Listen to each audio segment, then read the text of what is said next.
everyone. A very warm welcome back to The Doctor Will See You Now. How's your reading going? Have you just finished a book and you're looking for the next read? Or are you always open to another being slipped on the to be read pile? Because if you are, can I recommend the book that we're going to be discussing in our time together today? We'll reveal a little bit more later, all about it, but not too much, just to whet your appetite, so that you're keen there to be getting your mitts on the book we're going to talk about in today's session. Gives me great pleasure to welcome an author I have not met before, but I know from our previous little chat before we came into the recording space that I am really looking forward.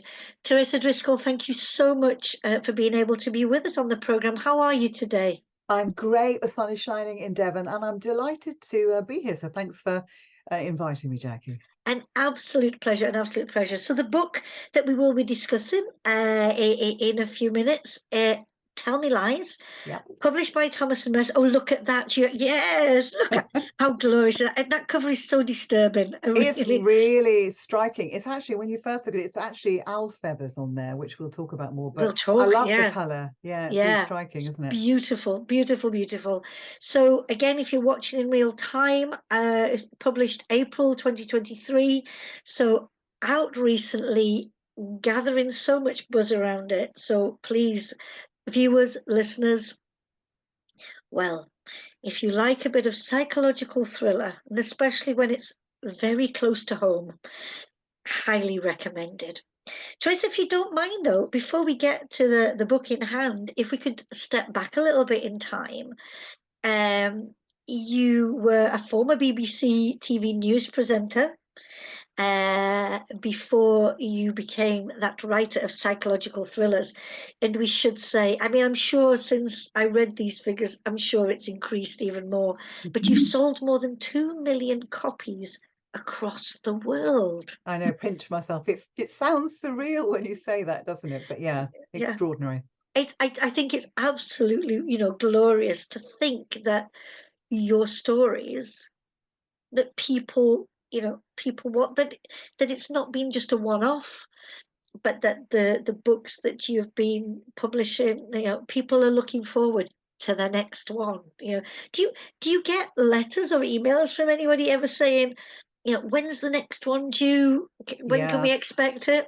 I do, and I feel so privileged. I think hearing from readers is the best thing about being an author. And my husband's actually, he's a big sporting fan. So when we started to get these really extraordinary, I call them ridiculous, wonderful figures, he started telling me how many Wembley stadiums it was. It was, 500,000 and then a Yeah. million. And I just would think of that. And the thought of that many people reading my books is it's mind-blowing and wonderful and a bit surreal, especially as I had a very long journey to getting published, and I had a little bit of a hiccup at the beginning, and so I just feel so fortunate that it's gone so well. And so readers, all of you who've ever, thank you. I owe all of this to you. Thank you. Brilliant, brilliant, brilliant, brilliant. And Kindle #1 in the UK, USA, and Australia. It's that idea as well. I love the different reading formats, and the idea of, life on the move. And if we have a screen and we can be doing that reading, it's great. Because again, hold the book up for us though, if you wouldn't I mind. don't mind doing that. Yeah, No. yeah, yeah.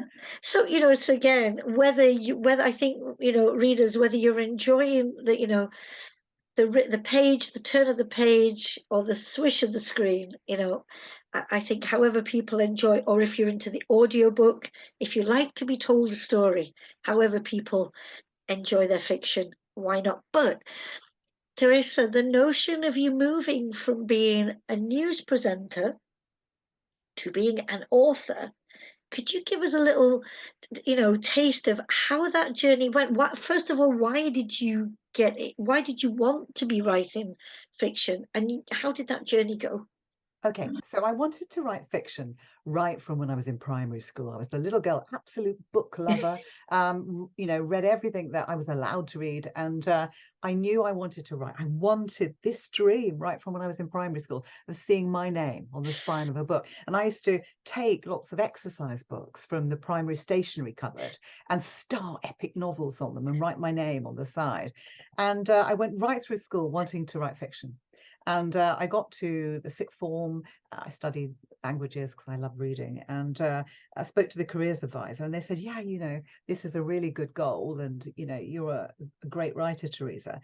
But you probably need a bit more life experience for fiction. How about journalism, as you write so well and you like writing? And I'd never thought about journalism. I had a distant cousin who was, a journalist, but I didn't know any journalists. I hadn't any information about it. And so this teacher very kindly put me in touch with a number of journalists, and I found out that you could be a broadcast journalist, obviously, or a newspaper journalist, because it was writing that was my dream. I thought, well, I'd be a newspaper journalist, and I went off to train to do that, and it was bliss, writing with a paycheck every month, Jackie. I mean, what more could you ask for? Yeah.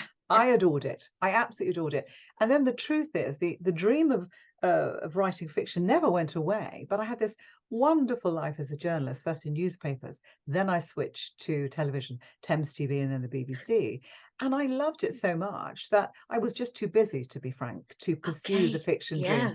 Brought up a family, worked full time, very privileged, very lucky, absolutely loved news. But it wasn't until my 40s, when the children were getting into school and a little Yeah. bit bigger, that I actually had some space to go, do you know what? I'd like to start experimenting with the fiction now. And I left television in my 40s, became a freelance writer again, and was experimenting with fiction on the side. But this is to hearten other writers who might be listening. It actually took me 10 years, 4 unpublished novels, before I got my first book deal. And I wasn't published until my 50s. So Wow. you've got to keep going, guys. I hopefully have some tips to try and shorten your apprenticeship, because I served a very long one and I made a lot of mistakes. And I know the biggest mistake I made in my early writing is I wasn't sufficiently genre aware. And so I found that my writing fell between two genres, Ah. between dark family dramas with lots of secrets and suspense, and what I write now, which is psychological suspense stroke thrillers. And editors loved my writing, but said that it fell between the two. It was too dark for some of the family drama lists, Yeah. not quite delivering on expectations of the psych thriller. So it wasn't until I separated the two genres very clearly in my head at ideas stage that everything took off for me. And what I've discovered since, as you've very kindly said, is I have written in both genres, had a little bit of hiccup. My first two family dramas, published in 2015 and then early 2016, stunningly reviewed. Thank you, readers. So grateful. But slow sales. I don't think Yeah. that was anyone's fault. Yeah. My editor loved them. My publisher really loved them. And the readers who found them loved them, but they didn't take off in big numbers. And so I had this extraordinary hiccup, bump in the road, as it were, where in 2016, I had my third book, family drama, rejected by my first publisher. I thought once you got in, Jackie, that was That it. was it. Yeah. Yeah. Yeah. You're in Once the you're club. It's yeah. through the door, Yeah. you're published, all that rejection is behind you and everything's glorious. And I actually discovered, and I'm not pointing any fingers, it's nobody's fault, it's a commercial reality. The books weren't selling very well. My third book was rejected. And that's when I went, okay, so we've got this other voice, Teresa, this darker voice. I'd learned to separate them completely. Uh-huh. Uh-huh. And I started what I thought was going to be a short story, but which I realized was going to be a novel. And so I said to my agent, lucky I've got a superstar agent, how about we try the darker voice? I'll send you the opening and the Okay. idea. I'm a pantser, not a plotter. So I had just a rough 1-page outline and 3 chapters. And she sent me back an email just saying, wow, with exclamation marks. Let's do this. So, I mean, extraordinary story. But in 2016, I had 1 book rejected from my existing publisher. I went back to sitting at this desk where I'm talking to you now. I wrote another book, my first psych thriller, out of contract, out of desperation, if we're honest, because things were not going well. And that book, in fact, I've got a copy of it here now. Some of your lovely readers might have read it. Turned out to be my breakout book. It was I Am Watching You. Um, I read it out of contract, as I say, very low expectations because things hadn't gone very well, and it sold, I think, 1.3 million Yeah, now, yeah, which is like, so you have to keep going, guys. You never know when you're going to sit down at the same desk and write the book that's going to change your life. And yeah. it has changed my life, and I feel so grateful that I I, kept I, going. and Teresa, and grateful here on the Doctor Will See You Now for you sharing your experience, because there were times clearly when things weren't going as you wish they had gone, and then because you kept at it, because you tried, because and here we are now. It's almost like saying, and the rest is Yeah. history. But that clearly, that darker voice, again, I'm so impressed by that sense of being able to separate, and it's not just be, this is my voice, that I can do different things. I always think that is amazing. I think it was a lesson it took me a long time to learn. And the Yeah, reason I think I struggled at the beginning with knowing where my voice or my two voices would sit in the market. When I was a journalist, um, I would evaluate a story is as in how strong is the story? I wouldn't go what kind of story it is. It wasn't like this kind of, a human interest story can only be this strong, or a crime story can be this strong. I would go, how strong is the story? Is it a page lead? Is it a front page lead? Or is it a feature, or is it a minor story? And I was always particularly fascinated by the stories of bad things happening to good people and yeah, people overcoming adversity. So when I moved to fiction, I made this mistake of not separating genre and going, I want to write strong stories about bad things happening to good people. And I didn't genre separate. So now you'll find yeah, that in my family dramas, it's in the natural world that bad things happen, to good people. And of course, once I separated, crime, it's got to be totally different genre with different expectations. It's still bad things happening to good people, yeah. extraordinary things happen to ordinary folk, but I am delivering on genre Yeah. expectations. So It, that's what happened. and I don't want to make you choose, because that's not a fair thing to do. But if you could tell us a little bit about the time that you spend with each genre, or how you structure your production. Do you say like two psychological thrillers and then some family drama? Or you said you're a pantser, so is it just as the mood arises? Okay, so as I said, I published two family dramas called Recipes for Melissa and Last Kiss Goodnight. And although they had slow sales originally, they've actually subsequently, off the back of the thrillers, done incredibly well. So it just goes to show, if for readers that like both genres, they very kindly bought both books. But I am only writing psych thrillers at the moment Okay, because yeah. I'm not the fastest writer. I really admire other writers who can write more quickly than I do. When I first started doing thrillers, I was doing two a year. I struggled to keep that pace up. For 2 years, I did two a year. So the first four were very quick. I now like to take a little bit longer, and I feel because I've got a backlist, readers, there are other books you can read, and I go at my slightly slow and more natural pace now. And so there wouldn't be room at the moment to write family dramas as well. Yes, But yeah. I have enjoyed writing both. I'm just obviously sensibly concentrating on the one that I love writing and that readers are enjoying so much. So six years on, because I think I'm Watching You was published in 2017. That's right. Yeah, Yeah, yeah, that's the one that took off. yeah. So 6 years on, in the space of that time, is there anything with regard to how you write, when you write, um, that has changed, or did you find what worked for you then, and you're still going with that? Is there anything you've left behind that doesn't serve you anymore? I think that obviously the way I work has changed a little bit because I'm naturally a pantser. That's difficult to fit into the professional publishing landscape because your agent and your editor want to know what you're writing next, and it is difficult, especially if having 2 book deals, and I had a few of those in the past.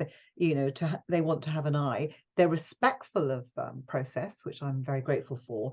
But I have learnt to be a bit of a plotter now, sort of like a compromise. That's what's changed, where I will examine and liaise and touch base with my agent and my editor about what I'm writing, to say, hey, is this going to work for you? Is it going to work for me? I'm not somebody who can list 5 ideas. Love to hear people that can do that and tell their editor, pick one. I have to feel, and Yeah, it's a this is delusion, that the story has picked me. So oh, yeah, so my I'm a process. firm believer in that, Teresa. I Oh, are you? really think Okay. that happens. Yeah, Yeah, yeah, yeah, I find it yeah. very practical, and it's taken me quite a long time to make peace with my process because I find it impractical. Uh-huh. But I think that's the biggest thing that's changed. I've accepted now that, you see, when I was a journalist, there were 2 processes going on. News gathering, you go out and you chat to people. That is the story. You get as much information as Yeah, you can. And then write it up, Teresa, at the desk, in glorious bliss, using my writing skills, or trying to write up the story. So my brain's stuck in that mode, Jackie, so that now when I'm coming up with fiction, I know it has to be made up and it's all coming from my imagination. It doesn't work for me to sit at the desk and say, where's the story, Teresa? What's the story? yeah, I have to kind of wait for the subconscious, make it up Teresa, as I call her, to fire ideas when I look away. And if I put pressure on her and look at her and say, look, the editor wants a list today, it's like an app that will only work in the background. And if you open it, it freezes. So my process is not very good at having light shone on it, at least okay, the yeah, imagination subconscious. yeah, So what I tend to do is I'll get a flash of what sort of story I might like to write, and then I'll go for walks. And that's when my unconscious creativity will fire, and I'll get the ideas and the characters and the scenes play in my head as if they're real. yeah, And then yeah. write it up, Teresa comes back to the desk like the Like journalist, she did. Yeah, and I yeah, write the story up, and I make myself sound crazy, but it really feels 100% real to me at the point of creation. And I find it quite difficult talking to people about it, because it's like, it's real. How can I analyze it at that stage? yeah. So I'm with Stephen King, right with the door closed. Uh-huh, And uh-huh. then when it's created and the book exists, I relax. I stop worrying about whether the app will freeze and it won't work. And then I can discuss with my editor what we need to do to polish, to shine, to bring it to the best version of what it can be. So it isn't the most practical process. I used to wish I could change it. You said, what's changed? I used to wish I could be a plotter, where I could do chapter plans and character outlines and sit there and follow shapes and things. And the truth is, I Am Watching You, my breakout book, taught me I didn't do any plans other than barely a page scribbled to my agent. I just trusted my instincts. I listened to the voices.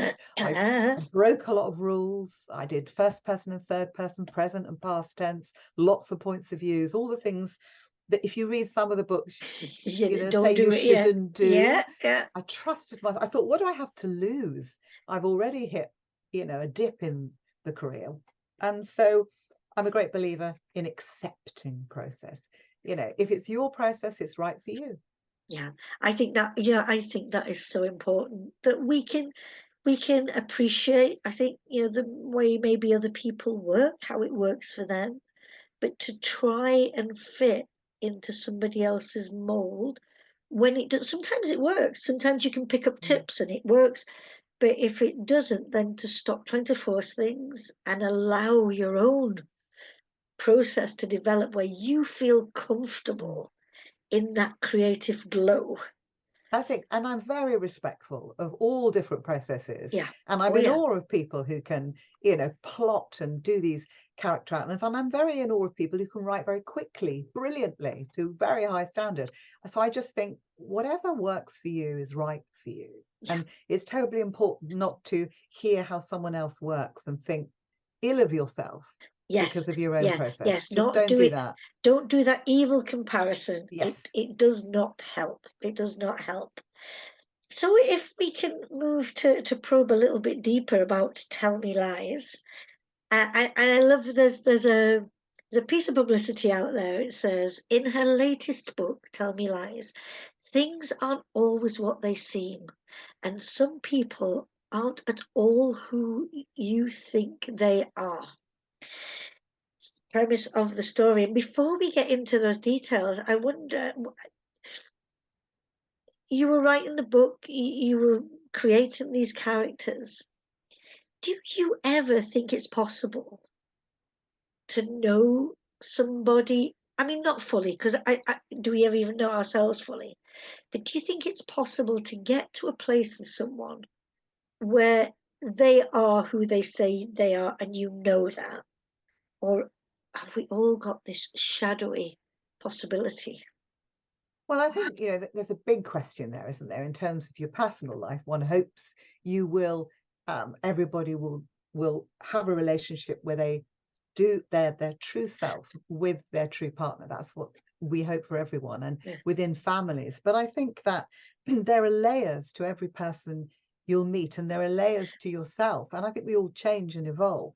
And I think one of my jobs as the writer of psychological thrillers is to play with the fact that it is quite difficult to know the true self of another person.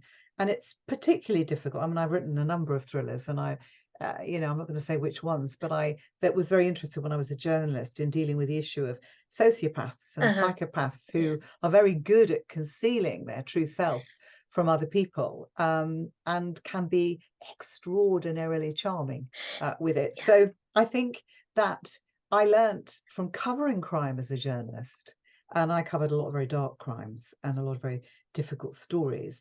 I was quite naive when I started out. I was in my 20s, and you'd see people and you'd think, oh, they must be telling the truth, da, da, da. And then you learn that the worst criminals are the best liars, and it's terrifying to watch someone in a dock, and I watched that many times. Whereas a convincing sociopath, is trying to play the jury to get off. And so, in answer to your question, I think there are some people who can hide their real selves yeah. very expertly. I've seen it, I've experienced it, I've researched it as a journalist. And so I think one of the things I do in my psych thrillers is play with that, Yeah. because I want the reader, because it's part of the genre, isn't it? In this book, we've got Hannah and Sam, a couple with a daughter, Lily, who Sam's made a mistake and had a fling with someone at work. He wants to be forgiven. He wants the marriage to survive. So they've been to couple counselling, and Hannah's not sure whether giving him a second chance is the right idea or not. I knew this would be a good premise, because if you Google "should you forgive a cheat," you get millions of answers. Yeah, So it's like, yeah, there is no black and white answer to that. yeah. So we meet Hannah, and Hannah, when she was first talking in my ear, you've heard how mad my process is, was saying, I don't know if I'm doing the right thing, Teresa. We're going to go on this make or break holiday to this idyllic cottage in Cornwall. And, I've got to decide whether to roll forward with this relationship. And they go to idyllic Owl Cottage in Cornwall, and it's beautiful and it's beautiful. And then really strange things start to happen. Initially just weird, then more sinister. And so Hannah, who is troubled as a person, clearly, she doesn't know whether it's paranoia or whether she's in There danger is. for real. And this is me playing with the very question you've asked, is do we know the people closest to us? Do we know the people in our circle? Do we know when we're safe and when we're not? And that's what we have in Tell Me Lies. And what I love what you did with this was that journey elsewhere. So, this wasn't happening at home. It was happening, as you say, in this idyllic spot where, a fresh start, a different space. But Mm. it's like those difficulties and problems, you know, they're not only there, but they manifest themselves in, yeah. Well, we won't go into the details. We'll let people No. enjoy the darkness that you create But I in will that share beautiful. why I wanted to do that, actually, as Go you on, brought it go on. up. And that's because um, the characters always come first to me, because I love Yeah. character-led fiction. I try to write character-led fiction. So Hannah came to me first. And then when I was looking for a setting, I remembered a real cottage I'd stayed in twice in Cornwall. We used to go on lots of lovely bucket and spade holidays when the kids were little. And it was idyllic. It was near woodland. There were owls hooting in the trees. This is sounding familiar for anyone who reads a book. And it was near the coast. And then I read in the visitor book one night, gorgeous cottage apart from the ghost. Now, I should, I shouldn't be someone who's spooked easily. I write thrillers, but I am someone who's spooked easily. And that night I was listening for every creak of the floorboard. This whole beautiful place suddenly didn't feel so beautiful, for a single night, till I pulled Yeah. myself together. So when I was looking for a setting, I thought, that's what I want. That's where I need to put Hannah, where she's somewhere with this flip of an idyllic place, but something makes it sinister. So that's where the setting and the idea came from. If we can stick with the setting though, I mean, so Owl Cottage, Yeah. and the owls, and then I always tell my students with regards to literature or film, nothing is ever there by chance. You know, filmmakers, authors don't just let things happen, come into their creativity. So I am guessing that owls mean a lot to you because you could have called it Otter Cottage. Am I right? Do you have a passion for owls? I do. And it probably comes across in the book, I do love owls. In fact, because you may have some writers watching, this is on my desk all the time, which is favorite owl and favorite message. So yes, the answer is I do love owls. And so I wanted to have them hooting from the trees with this cottage.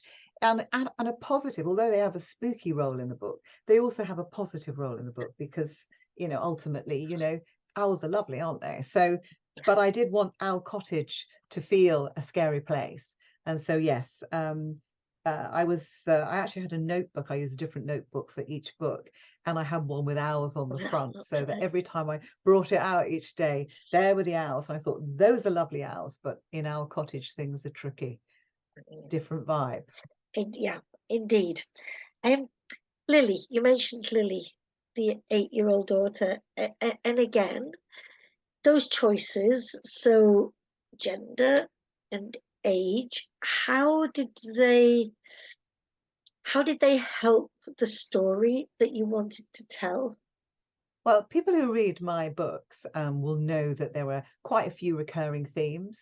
Um, and as I'm on the doctor's couch now, I can be honest, can't You I? can I, indeed. I You can, can. yeah, Yeah. I'm totally. sorry I don't have a couch to lie down on. But yeah, so I mean, I quite often deal with parent-child relationships in my books. I lost my mother to cancer when I was in my teens, and so fear of loss, children and parent relationships, they tend to pop up whether I want them to or not, Uh-huh. Yeah, yeah, in my books. And I'm not yeah. writing my story, but I think themes that have meant something to me, emotional resonance from real stories I covered in my life as a journalist and from my own life, I find are good emotional landscape to explore in fiction. So parent-child relationships are often featured quite heavily in my fiction.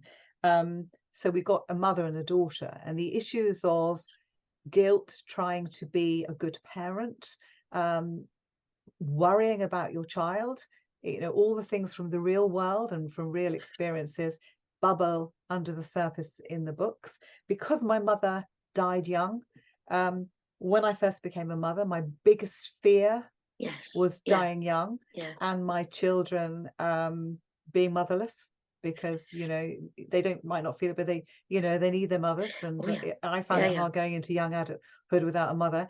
And so they're now strapping 6 foot guys in their 20s, and I intend now to grow old disgracefully. Is that worry's gone. But I think Beautiful. in my Beautiful. books I very often put parent-child relationships in because it was such a big thing in my life when I was growing up, Yeah. those worries. So I tend to find, particularly psychological thrillers, a safe space to examine things that are tough. And it's not real stories, it's not the real world, but I hope it feels real, that the emotional landscape Yeah. feels real. So I always say not true, but true to life. I that is the thing that struck me very much. Yeah, Hannah and Sam, they could easily be people that we know. They could be easily people that sadly their relationships, gone into troubled waters, and how do people deal with that? And even just the taking some time out, we've all got friends and colleagues, so I need to get away for a while. I just need a Mm, weekend away. So yeah. so there's such familiarity, I think, in between the pages of your novel, but hopefully then certain things that happen are not the familiar, and that is where I think that the impact of your writing lies. You lull us into this almost false sense of security, and then it's like surprise. Yeah, Well, I'm flattered to hear that because, of course, that is what I'm trying to do, really. I want the stories to be relatable. I want the stories to be credible. And because of this bizarre process that I've already held my hands up to, remember at the point I'm writing them, Hannah and Sam are real to me. yes, I mean, indeed, it's indeed, bonkers, yeah, and I know I make it all up, but it feels very alive and real. And that's the zone I get into when I'm writing it. So they become familiar people to me. And so, it's strange when I finish a book and let them go because I almost imagine their life continuing yeah, yeah. when I move on to the next book. So So part of two this things, crazy world. part of this crazy world. So two things I'd like to come back to on what you've just mentioned now. So as Hannah, Sam, there they are, these people that you are getting to know as you write the Mm. story. Um, are you in their heads, or are they in yours? And of the two of them, as you were creating the story, who was easiest to sit with, or walk with, or listen to? And who, maybe not, maybe they were both fine, but were either of them at some point you think, could you just shut up? You know, Yeah. Okay. Yeah. So I write male and female characters throughout all my books, and I'm the mother of sons. yeah, Been married to the same lovely guy for over 30 years. So I don't know what it feels like to be a guy, but I certainly know what it likes to live with them and yeah, bring them up. And so I use all of that experience and watching, obviously, men throughout my decades as a journalist to do my yeah, best yeah, to write convincing male characters. Obviously, the women, I've been a woman for 60 plus years now. And so, yeah, I hope I've got the hang of knowing what that feels like. And it's different for everyone. So I make no judgments or, I don't know how it feels for other people or assume to know. But I found a really strange thing. I tried to do a storyboard once where I would have pictures of what, we always hear how other people write, don't they, and what they do. And I'd heard about storyboarding. And I tried to get pictures and put some pictures up on what might be what some of the characters. And I found I couldn't relate to it at all. And that's when I discovered that when I'm writing a scene, I look through the eyes of the person out on the scene. I don't look at them or imagine them. yeah, I look, I'm sort of they're talking to me and I'm in their head as I write, yeah, looking around a room from within their experience, their point of view. So, in answer to your question, I'm inside their experience at the point of creation, a bit different when I'm editing. And I only learned that when I tried to storyboard and yeah, found that that didn't work for me. And I do agree with you. There's no black white, there's only gray, isn't there, in terms of process and what's right, and this is how I work. Another person, and I know some people work with music, don't they? I can't write yeah, yeah, with yeah. To music. have any kind of sound, well, it's like no, Yeah, oh but yeah, other people do brilliantly. yeah, So it's that same lesson, isn't it, that there isn't a right or wrong. But personally, because I do so either close third person or first person, I'm right there, and yeah, I tend to be looking out, um, imagining or feeling what they're feeling at the point of certainly at the point of creation. yeah, yeah. You mentioned, if it's all right, you mentioned your lovely sons. Um, What do they feel about their mom being so successful? Oh, they're honestly, they're so proud and so supportive. I mean, my family have been an absolute rock because, as I said to you, I took the scenic route to publication, 10 years and 4 unpublished novels, so much rejection, and then the first 2 books sold slowly in family dramas, not Yeah. thrillers. And I remember when I said, well, I'm going to try writing a thriller, second book in the same year, one that had been rejected. And they were saying, oh, you know, Mom, my husband was saying, Teresa, do you really want to keep putting yourself through this? And, we all know writing is like breathing. I wasn't sure if I had the strength, having got in the Yeah. industry and it not being going to keep going, but I couldn't not. So they've been absolute rocks and fantastic.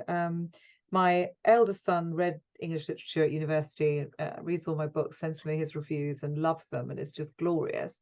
Eh, Um, and the younger one has been a media graduate and is also, extremely proud of my books. But interestingly, there's a part of him that says that he doesn't want to read some of the books because he just wants to have his relationship with me as his mother rather than me okay. Well, as a that's writer. interesting. Yeah, And yeah, that's yeah. really fine by me because I think, it must be strange, mustn't it? Whereas the older son who's, study literature and can separate the two things, Yes. the younger one is a little bit more wary of separating creator from, his Yeah. mom. Yeah, that's So what yeah, yeah, that's yeah. fine with me. But they're very proud, very supportive, and I'm super proud of them too. I've got a couple more questions for you. Again, I don't want to take up too much of your time because no doubt, whilst this book now is with us, I'm sure there are the creative juices rolling for what hopefully will come next. But that's for another time. I usually like to ask authors um, about the book that we're discussing, the aspect that even now, after edits and things, you look at it and go, my God, did I do that? Did I create that? And then the aspect whereby it needed to be wrangled, and there was a point where it might have been, I can't get round to this. I mean, evidently you did, and that's brilliant. So those two aspects, the joy and the hassle. Okay, so I would say that it's probably a bit too soon for me to be able to completely honestly answer that because Okay. what I find with my books, I don't find the editing process easy. Hugely grateful for the editing process and for the stunning skill of all the editors I've ever worked with, but I don't find the editing process easy. And what tends to happen, of course, through the editing process, you almost come to know the book too well. So I'm still at the stage where I probably feel I know the book too well to be subjective about it, to answer your questions. But what I do find sometimes now, I mean, I have a continuing character. It's not series, my books, they're all Yes. absolute standalones. But I do have a continuing character, a PI called Matthew Hill. And he was in my very first book. And when I was writing others, he just pops in sometimes as a cameo and sometimes in a bigger role. And I had to go back and check a few things about him.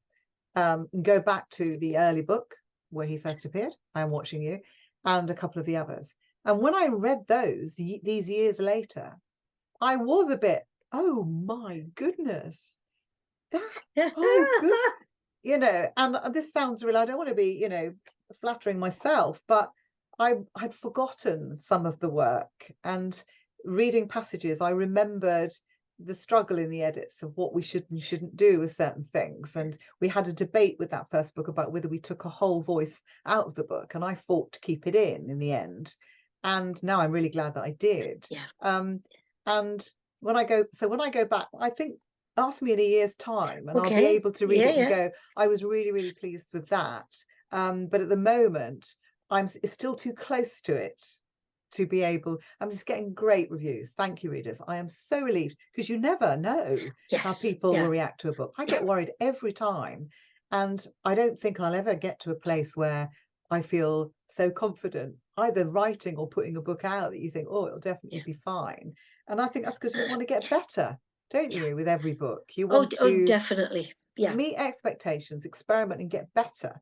And yet your readers, want the same but different. So I'm trying to my best to meet expectations and to grow as a writer.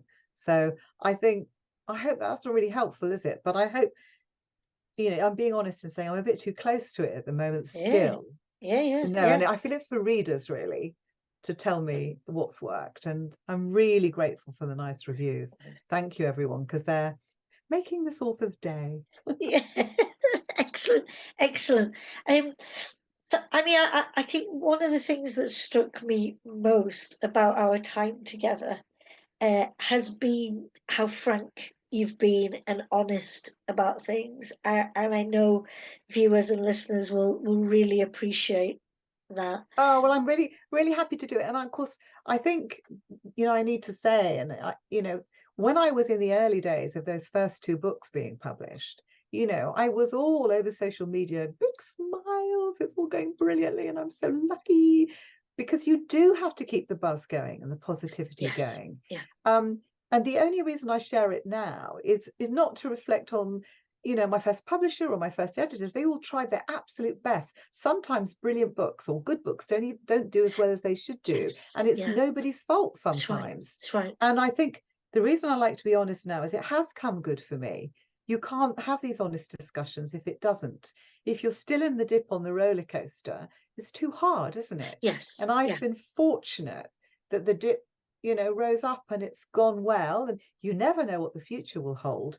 But I feel it might be helpful to people, to other Definitely. writers who might be having a little dip, Definitely. to, to share honestly, because I can. Indeed. Indeed. Now I know you mentioned when we began talking that when a new work is in progress, and these are characters that you're meeting with. So I don't want to ask you anything about that because that's happening. Just to ask, are you working on something new at the moment? Oh yes, yes. Yeah, I'm doing the Stephen King Right with the Door Closed and yeah, yeah. advice.